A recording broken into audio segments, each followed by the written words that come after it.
ओम श्री विष्णवे नमः। ओम श्री कामाख्या देव्ये नमः। जब भी आप लोग हवन करते हैं या करवाते हैं किसी ब्राह्मण के द्वारा, चाहे वो कोई सा भी अवसर हो, नवरात्रि हो, दिवाली हो, होली हो, तो आप साधारणतः तौर से आप क्या सभी लोग अक्सर सभी लोग बाज़ार से जो सामग्री लाते हैं 100-150 रुपए किलो की, उसी से हवन करते हैं। लेकिन उस सामग्री से हवन करने से आपको कोई ज़्यादा खास फ़ायदा नहीं होता, क्योंकि उस सामग्री में जब तक आप कुछ विशेष प्रकार की वस्तुएं नहीं मिला लेते, तब तक आपको उस सामग्री से हवन करने पर कोई अधिक लाभ नहीं हो सकता। जब भी आप सामग्री बाज़ार से लाएं, उस सामग्री में काले तिल, इंद्रजौ, गूगल, चावल, छरपुरी, जायफल इत्यादि विशेष प्रकार की वस्तुएं मिलाकर हवन करना चाहिए और उसमें घी अवश्य मिला लेना चाहिए। लेकिन घी आप जब भी मिलाएं, देशी गाय का मिलाएं, ये बहुत ही सर्वोत्तम रहेगा। डब्बा बंद घी का प्रयोग आपको भूलकर भी नहीं करना चाहिए, क्योंकि मेरे हिसाब से इन डिब्बों में घी होता ही नहीं है, क्योंकि इन डिब्बों में पशुओं की चर्बी, ऐसा सुनने में आया है कि इनमें चर्बी आती है। इसीलिए डिब्बा बंद घी का प्रयोग बिल्कुल भी ना करें।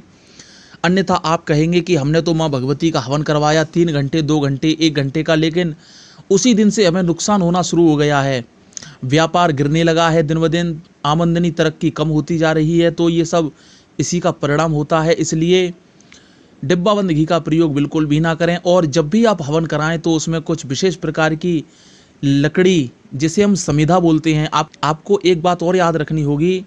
हवन पूजन करने में जो भी लकड़ी का इस्तेमाल किया जाता है, चाहे वो किसी भी वृक्ष की हो, उसे हमेशा समिधा बोलना चाहिए, लकड़ियां नहीं बोला जाता। ये बहुत ही अशुभ होता है। इस बात का आपको विशेष ध्यान रखना होगा, इससे नकारात्मकता उत्पन्न होती है। तो जब भी आप हवन करें तो उस हवन में मदार की लकड़ी, पलाश, पीपल, गूलर, शमी, दूर्वा, कुश, इन सब प्रकार की समिधाओं का प्रयोग अवश्य करें। अब हम आपको बताते हैं किस प्रकार की समिधा का प्रयोग करने से किस प्रकार के शुभ फल की प्राप्ति आपको होती है। ध्यान से सुनिए। मदार, इसका प्रयोग करने से रोग नाश होता है। अब हम आपको ये बताते हैं कि मदार होता क्या है। मदार 2 प्रकार का होता है। इस पे 5 पंखुड़ियों वाला फूल आता है, एक सफ़ेद होता है, एक नीला। नीले फूल की समिधा आपको प्रयोग ना करनी है। नीले फूल की जो समिधा होती है वो आपको प्रयोग भूलकर भी नहीं करनी चाहिए। सफ़ेद फूल की जो समिधा होती है उसको आप हवन में प्रयोग करें। और इस समिधा से केवल भगवान सूर्य देव के नाम की आहुति दी जाती है। इस बात का आपको विशेष ध्यान रखना होगा। सूर्य देव का मंत्र हम आपको बताते हैं, ओम गृणीहि सूर्याय नमः या फिर ओम सूर्याय नमः। और हवन करते समय स्वाहा आपको बोलना चाहिए। दूसरा नंबर है पलाश। इसकी समिधा से सर्व कार्य की पूर्ति होती है, सभी कार्य आपके पूर्ण होते हैं।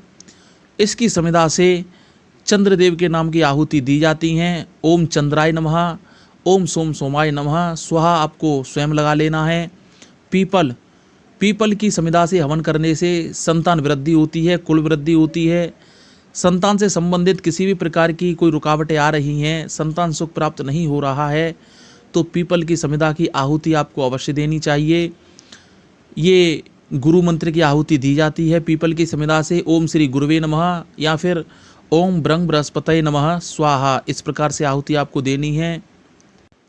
गूलर की समिधा का प्रयोग करना है आपको। इससे धन लाभ होता है और व्यक्ति को स्वर्ग की प्राप्ति होती है, उसके पुण्यों में वृद्धि होती है। और जब आपके पुण्यों में वृद्धि होगी तो स्वर्ग तो सभी व्यक्तियों को मिल ही जाएगा। इसलिए गूलर का प्रयोग भी आपको अवश्य करना है।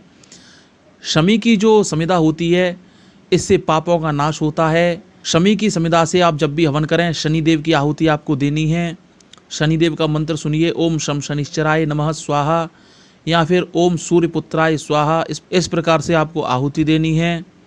दूर्वा जो होती है, इससे राहु की आहुति दी जाती है। ओम रांग राहवे नमः। दूर्वा की आहुति देने से व्यक्ति को दीर्घायु प्राप्त होती है, इसलिए आप दूर्वा की आहुति अवश्य दें। कुश की आहुति देने से सभी कार्यों की पूर्ति होती है। कुश का जो प्रयोग होता है वो केतु ग्रह के लिए होता है, इसलिए ओम केम केतवे स्वाहा, इस प्रकार से आपको केतु की आहुति अवश्य देनी है। अब हम आपको एक विशेष प्रकार की बात बताते हैं कि जब भी आप इन समिधाओं का प्रयोग करें, हरे भरे पेड़ को बिल्कुल भी ना काटें। जो समिधा पेड़ के नीचे टूटकर गिर जाती हैं, उनका प्रयोग आपको करना है। या फिर कुछ भाग ऐसे होते हैं वृक्ष पर जो समिधा पेड़ पर तो लगी है लेकिन वो सूख चुकी है, उस एरिए तक पानी या पोषक तत्व नहीं पहुंच पाते, जिस कारण से वो समिधा सूख जाती है। तो आप उस वृक्ष से उसी समिधा को तोड़ें जो सूख चुकी है। हरी भरी समिधा को तोड़कर उसका प्रयोग नहीं करना है। और दूसरे तरीके से यदि हम देखें तो आपको जलाने में भी वो दिक्कत करेगी, धुआं करेगी, गीली समिधा होगी, इसलिए सूखी समिधा का ही प्रयोग करना है। आप ये बिल्कुल भी ना सोचें कि गिरी हुई समिधा का प्रयोग हवन में नहीं किया जाता, विशेष रूप से किया जाता है, खूब किया जाता है, बिना किसी रोक टोक के किया जाता है। और तुलसी की समिधा जो होती है सूखी हुई, उससे भगवान विष्णु के नाम की आहुति दी जाती हैं। ऐसा करने से आप अनंत गुना पुण्यों को प्राप्त कर लेते हैं, जैसा कि राजा बलि ने किया था 100 अश्वमेध यज्ञ करके। उसने भी विशेष प्रकार की आहुतियाँ दी थीं अलग अलग समिधाओं का प्रयोग करके, जिससे भगवान विष्णु प्रसन्न होकर बावन भगवान का रूप धर के उनको दर्शन देने आए थे। लेकिन आप डरिए मत। आप सोच रहे होंगे कि भगवान वामन जो आए थे राजा बलि से 3 पग में पूरी भूमि, स्वर्गलोक और पाताल लोक मांग लिया था। हाँ, आपसे ऐसा नहीं करेंगे, क्योंकि कलयुग में भगवान आते हैं लेकिन स्पष्ट रूप से नहीं आते, और ना ही वो आपसे इतना कुछ मांगेंगे। इसलिए आप विशेष प्रकार की आहुतियाँ अवश्य दें और अपने कुल की वृद्धि करें, अपने व्यापार में उन्नति करें, अपने कर्मों में वृद्धि करें, अपने पुण्यों में वृद्धि करें।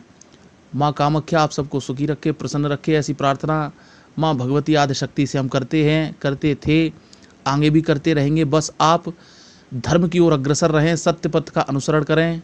जय माँ भगवती, जय माँ कामाख्या।